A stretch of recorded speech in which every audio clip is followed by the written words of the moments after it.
Hello, welcome back, folks. So today we're going to be doing a little video on loading 223, you could say 556, sort of on the cheap. What equipment and supplies you would need to get this done as cheaply as possible. I've got some of them on the table here. Obviously, this does not include the press. A single stage press is obviously the cheapest way to get this done. As opposed to a progressive press. That's what I load on, is a single stage.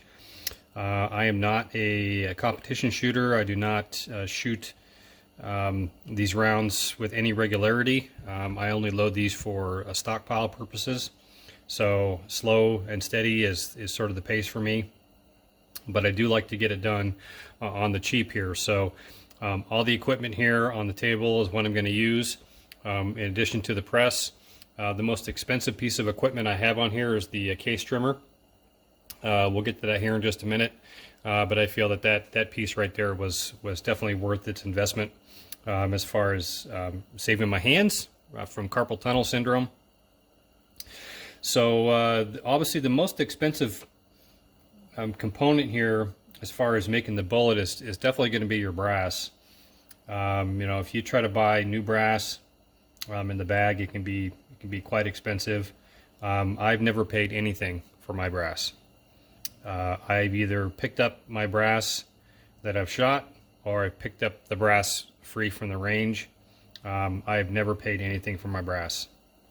So that might be a subject of contention with some of you, but if you're really trying to save money, getting free brass is going to be definitely the key. There's even some days I go to the range and I only shoot my 9mm, and I walk away with 500 cases of 223 brass. So I'm not going to include this figure in my numbers today because there's tons of this out there, tons of it at the range. Look on your local classified. Sometimes people are just selling this for super cheap. If you had to buy it, you can generally find it pretty cheap. Once fired 223 brass, but I've never paid a dime for any of my 223 brass here. Primers, we're going to be using CCI 41s, and what we're going to be doing today is I'm going to load up actually 10 of these rounds from start to finish, just to sort of let you know the process of doing this with these inexpensive tools right here. I've got some Hornady 55 grain full metal jackets. These do have the cantilure on them, and we'll be loading 48.95 IMR. And I've got the Lee. This is the Ultimate die set. This is their 4-die set. Super inexpensive.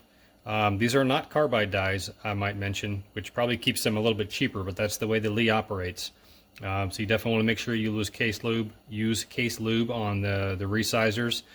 This does come with a full-length resizer and also the neck length resizer. I always full-size resize. We'll talk about that in a minute.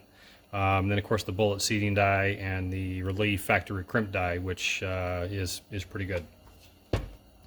I got a case lube pad here, some case lube. We'll talk about the case lube here in just a minute as well. And then just some basic tools here, but these are going to be necessary. So this is a lineman tool.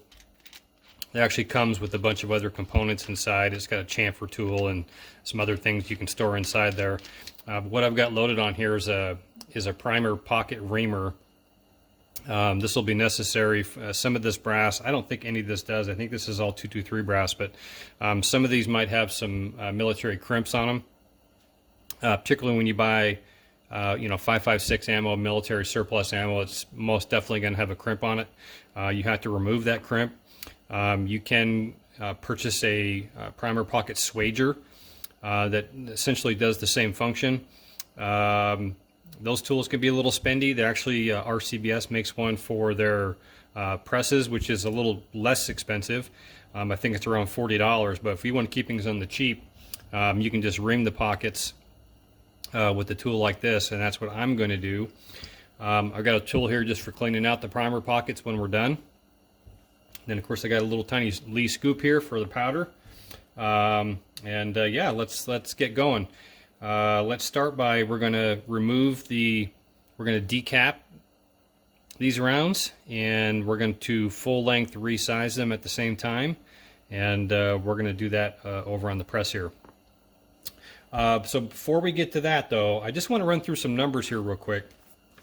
I don't know if anybody of you looked recently at the price of ammunition for 223 or 556, but if you can find it, number one, the prices I've seen out there are absolutely ridiculous. They're at or over $1 a round in many scenarios, which is just, I can't even fathom that. I was buying cases of 1,000 rounds of these just last year for around $400. And at that time, I wasn't loading much of these. And you're going to see why. I was just buying them. It was worth the price. Yeah, 40 cents a round, you might as well just buy it. Because you get brass out of that, obviously. But you have to consider your time spent reloading these. And once I run through my numbers here, you're going to see that the prices at today's reloading component price, it's almost close to 40 cents a round. So the powder here, this will cost you around $30 a pound. It might fluctuate a little bit. You might get a little cheaper, might be a little bit more, but we're going to say around $30 a pound. There's 7,000 grains of powder per pound. So I load 25 grains of powder in these for this particular load. That gives me 280 rounds per pound, and that comes out to about 10.5 cents per round of powder. The bullets, I just bought these recently. This was $170 for 1,000 of these, so that comes out to 17 cents a round. And the primers that they gouged me on a little bit, these cost me $70 for the 1,000, so that's 7 cents per round. So you add that all up, it comes out to about 30, just shy of 35 cents per round, which is a monstrous savings when you consider what the price of new ammunition costs right now.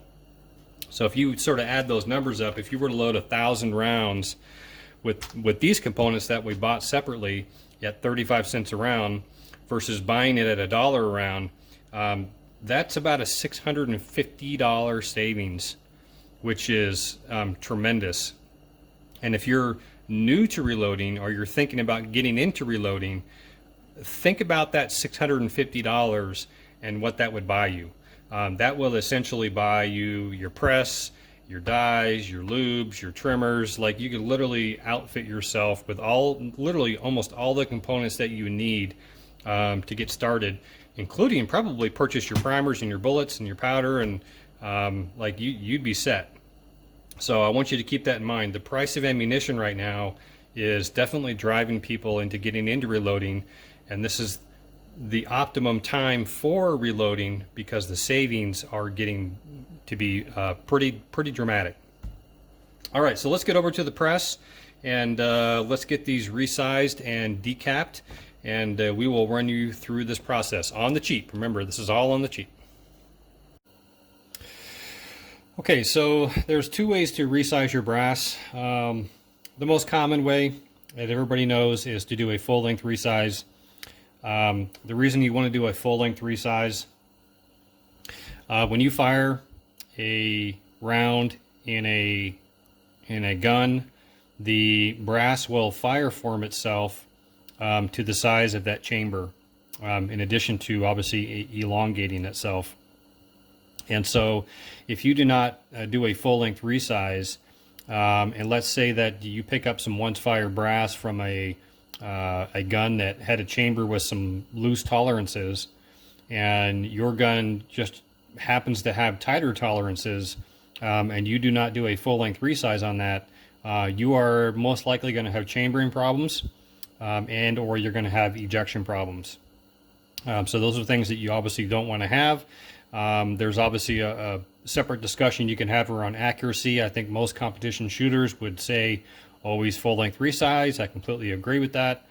The Lee die set does come with a neck-only resizer, This will just resize the neck of the case to get ready to accept the new bullet. I think the only reason I would ever use one of these is if I had a bolt action 223 and I was only firing the rounds out of that gun and I was only loading them for that gun. I think that might be the only reason I would ever use the neck resizer. Otherwise, we're going to do a full-length resize, and we're going to do all these rounds today. And I forgot to mention, I did tumble these one time. That's why they're pretty clean already. So they've been tumbled once before this point, so you want to keep that in mind. So we're going to go ahead and get this die in here, and you want to go ahead and raise your ram up, and you want to bring that down until it touches the ram. Loosen up my lock nut there. You want to bring that down until it touches the ram right there. And we're going to go just a little bit more, and then go ahead and tighten that lock nut down.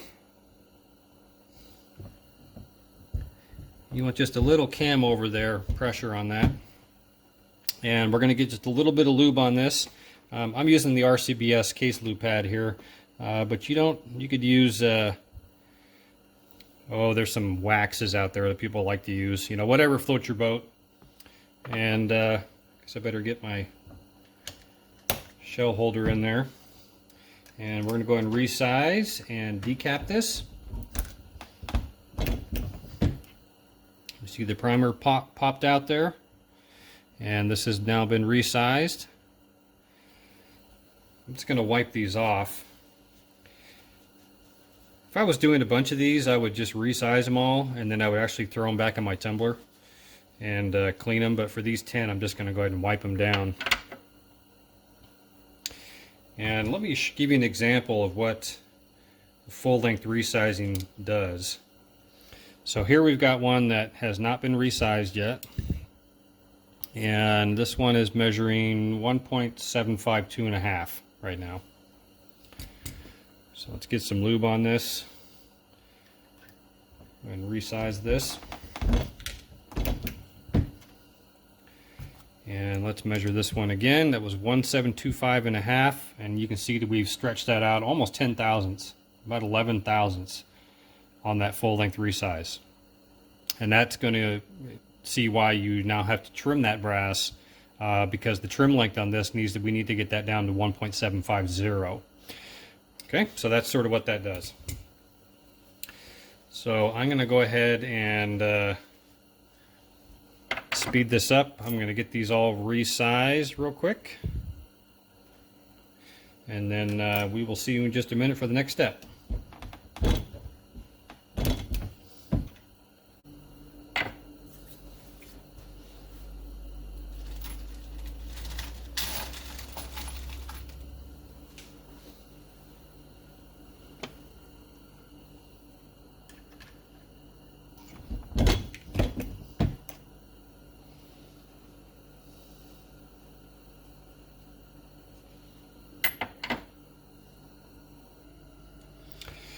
Okay, got all these resized, and I'm just going to take a quick measurement on these. We're going to see, make sure we don't have anything that's under 1.750, which we shouldn't. If I get anything that's, that one's really long. If I get brass that is under 1.750 after resizing, I will not throw that brass out. But I'll keep that in a separate bin, and when I get enough of that built up, what I'll do is I'll go ahead and trim all those down a little shorter, 1.745 or whatever it is, and I'll load those, but I want to do those all separately because I have to adjust my trimmer adjustments, and I don't like to do that often because it takes a while to get that thing dialed in. So, all right, but those all definitely need trimmed. So we're going to get the trimmer set up, and we'll run through that process. Before we do that, though, we need to go ahead and do some reaming and some primer pocket cleaning. You could do this after the trimming process, but I'm going to go ahead and just do it right now. So soon I'm going to take my reamer here, and I'm just going to run it in the pocket. And I can tell immediately by sticking this thing in there, this thing does not have a crimp on it, because the reamer goes all the way into the pocket. If it did have a crimp on it, it would stop short, you know, about like that. Hopefully that's showing up on camera. And it would get hung up, like there's something there preventing it from going all the way in the pocket. And that would tell you that you actually have a crimp on it. This one does not, so that one's good. I'm just going to take my cleaning tool here. I'm going to go ahead and clean out that pocket with the brush here. And you can see that looks much better. Get that cleaned out with those primers sitting there real good. Okay, here's an example. So this one got hung up a little bit in there. Didn't quite want to go all the way in. And so I'm going to go ahead and ream this pretty good.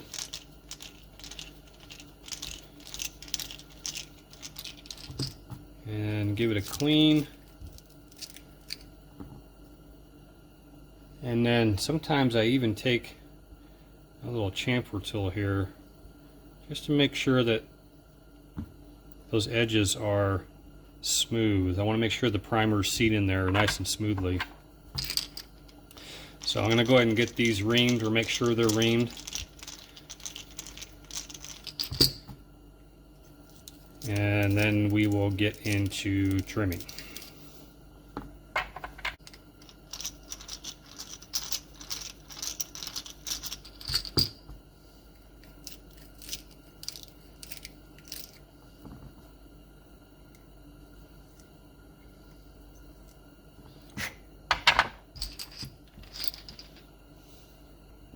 So you can see there's a little bit of brass shavings right here.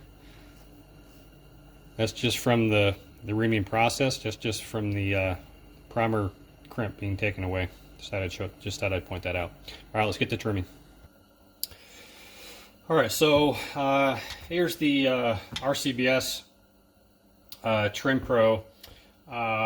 There's other models out there. Hornady makes one, and Lyman makes one, and there's some other trimmers out there. And this one actually I have a three-way cutter on. I'm going to do a separate video about this trimmer as well coming up. But this, when you ever have a hand trimmer like this, this needs to be mounted on something. And so I got a pretty cool setup here. I'm going to get some parts out here.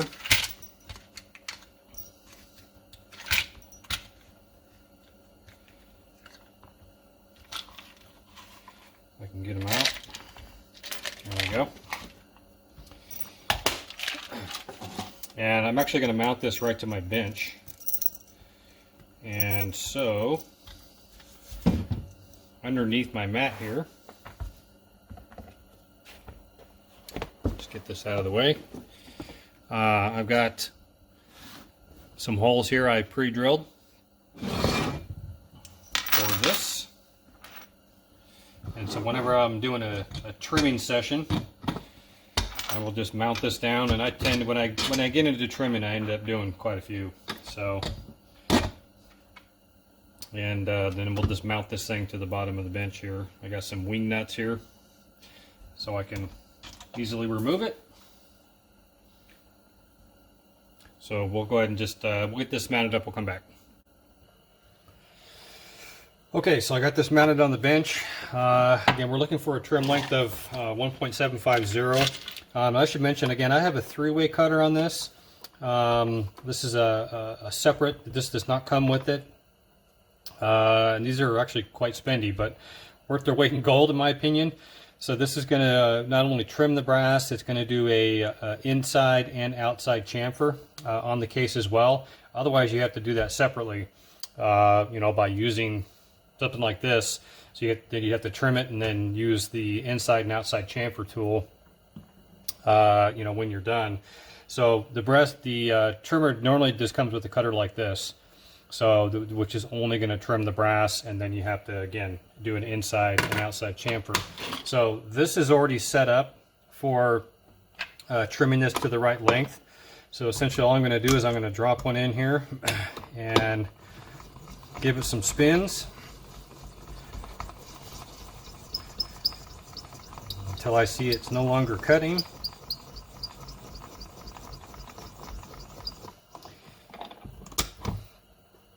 and you can see the end on that, and it's got an inside and an outside chamfer on that already. So let's give that a quick measure. And 1.749, I'm good with that. There's going to be some variation. You know, if I had the like a Hornady comparator tool, I could probably get a little closer by measuring to the neck, but we're good with that. So I'm going to run through and trim all these.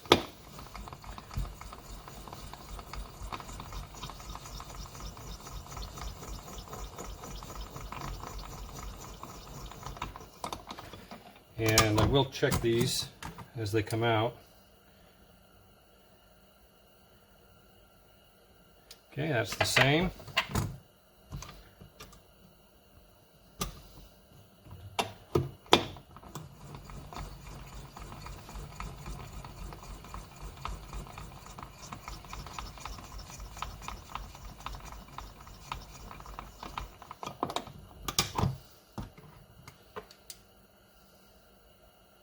Yeah, that one came out right at 1.750.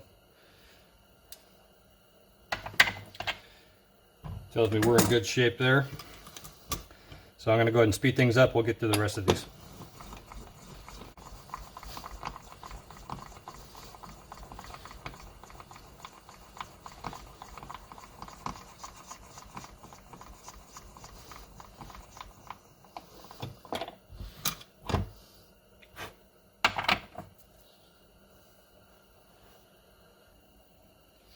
All right, we're going to go and get these primed now. We got these all cleaned. We got them trimmed. I'm going to be using the Lee hand press here.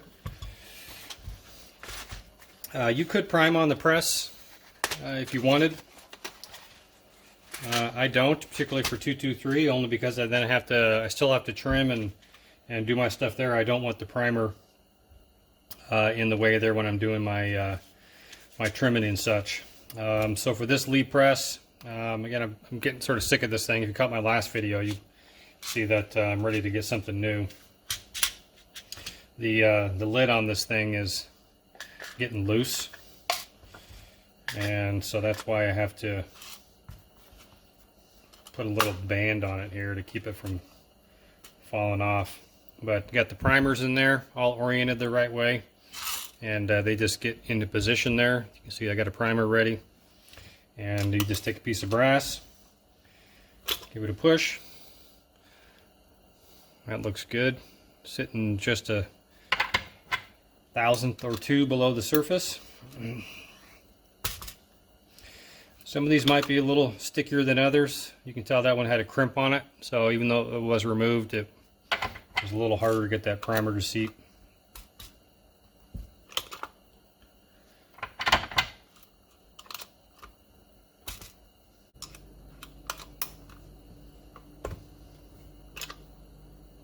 There we go. Okay, we're going to move on to powder now. So let's get our scale out and funnels and things, and we'll load up some powder next. Okay, so I hand load all these. Yeah, there's some really nice powder dispensers out there. Even Frankfurt Arsenal's got one, but it's like $200 for this thing. Yeah, it would be faster, no doubt about that. But again, I'm sort of slow and steady. I don't shoot these much, if at all. I just load these for stockpile. I'm in no rush to get these done. So I hand load everything, and I save myself the $200. I do have a RCBS powder measure here, but this the IMR powder, and particularly really any big stick powder, it doesn't meter well at all through that. I can't get that thing dialed in to drop exactly 25. So I just I hand load all these. So we're going to go ahead and get our scale turned on here. I'm going to get some powder in the bowl here.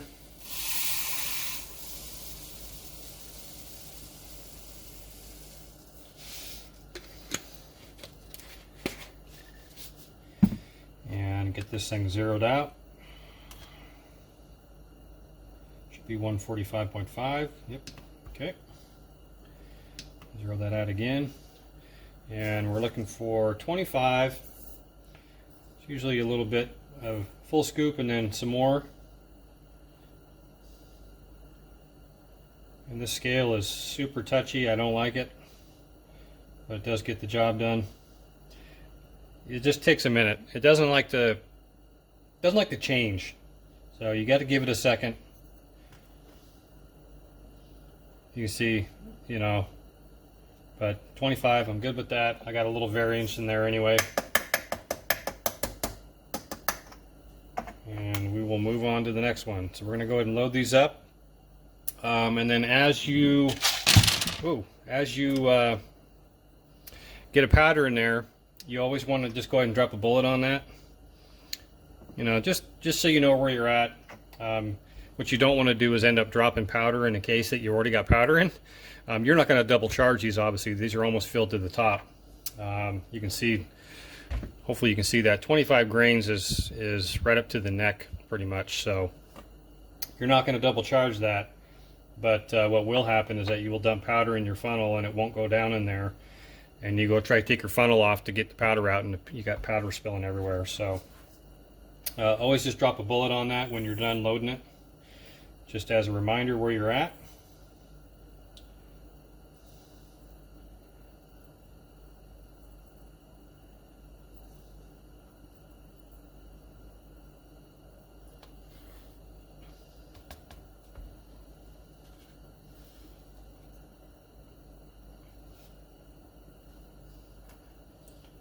Take a little bit out of that.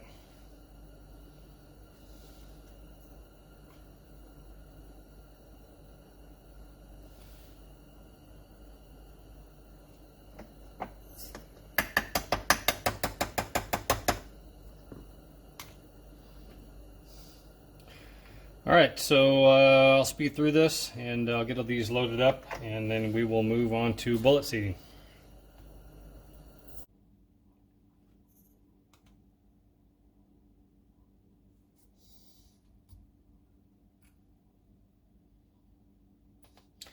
It's always just like one tiny little stick of powder that I need to take out, and then the scale says I need to put it back in. And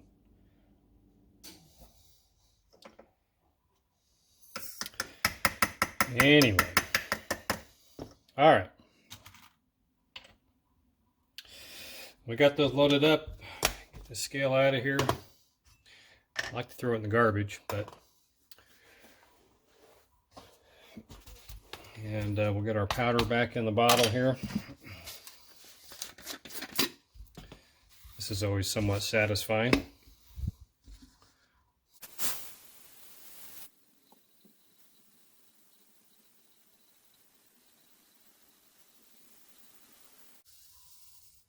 There we go.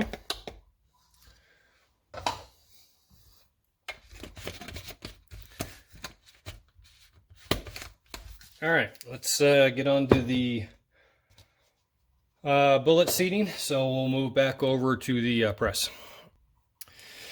All right, bullet seating die. And even though the last time I loaded, I know my seating depth was already set, I always like to start over. I'm going to go ahead and back this out just a little bit. All right, so I'm looking at my book here. 55 grain full metal jackets, IMR 48.95. I can go down to 2.200. So we're going to go ahead and give that a go. We're going to go ahead and crank this down a little bit more and see if 2.200 gets us down on that cantilever, which it should.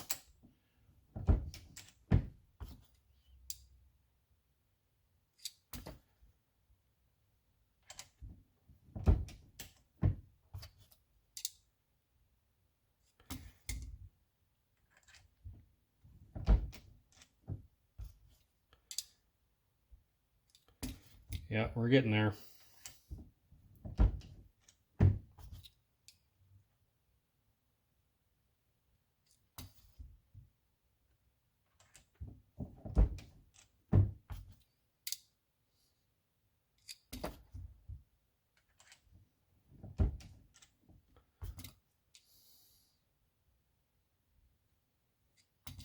Just a touch more.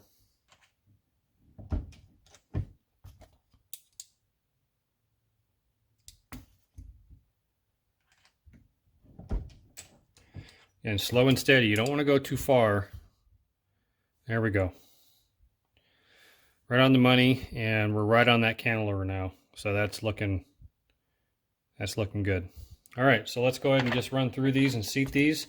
I'm going to check these first few. Make sure that we are seating good.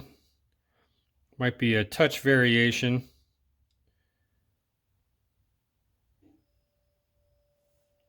It looks pretty good. It's on that cantilever. Let's go ahead and check this next one as well.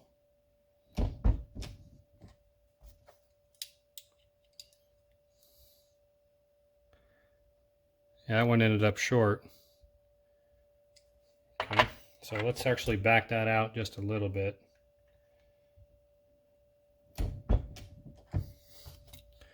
And let's see what this one comes out to. All right, I'm actually going to take that back down, and we're going to leave that one short.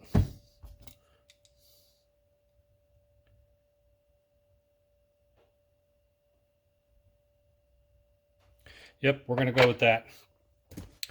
All right, let's seat the rest of these real quick.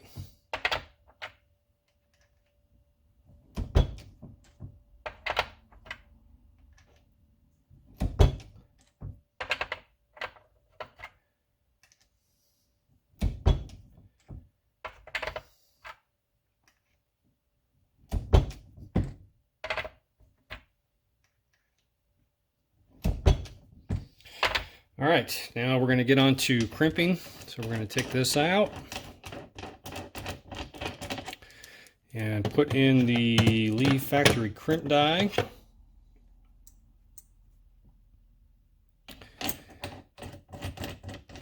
And a lot of debate on how heavy to crimp.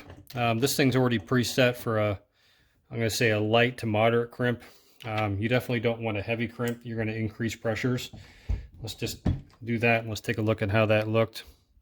I know it's pretty hard to see on camera, but that just rolled over that edge just a touch. I just want it lightly grabbing onto that cantilever right there. We're going to go ahead and grab our case gauge here, and let's make sure that seats in there, and that does. That looks really good. So that crimp looks really nice. If you see your edge rolled over really tight where it's almost indenting the bullet, you don't want that. So you just want a light little touch on that, just to grab that, just to kiss that bullet a little bit. Really important, particularly for, if you're shooting these in an AR platform, the semi-auto action and all the racking of the bolt and stuff. If you don't have a crimp on there, you could run into problems with the bullet getting long on you, and it's just a lot of movement, a lot of banging around. So let's crimp these real quick.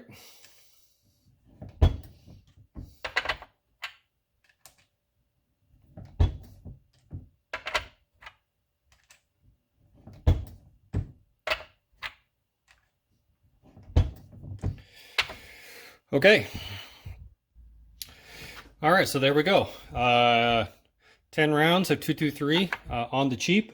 According to my calculations, my cost to load these would have been $3.50 for all 10 of these.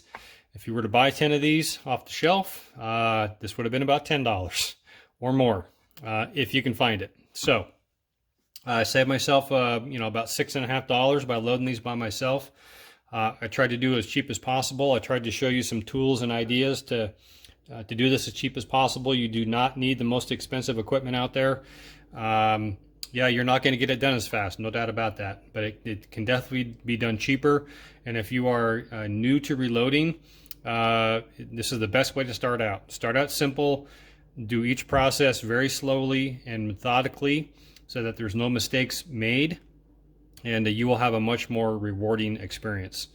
So stay tuned for, I'll be doing a video here soon about the RCBS Pro Trim over there. I'm going to be going a little bit into that 3-way cutter, and I've got a pretty cool setup for that actually makes that process go a lot faster. So you want to stay tuned for that, and be sure to check out some of my previous videos over here on the left, and be sure to subscribe over here on the right. Click that little icon to be in my family. We would greatly appreciate it.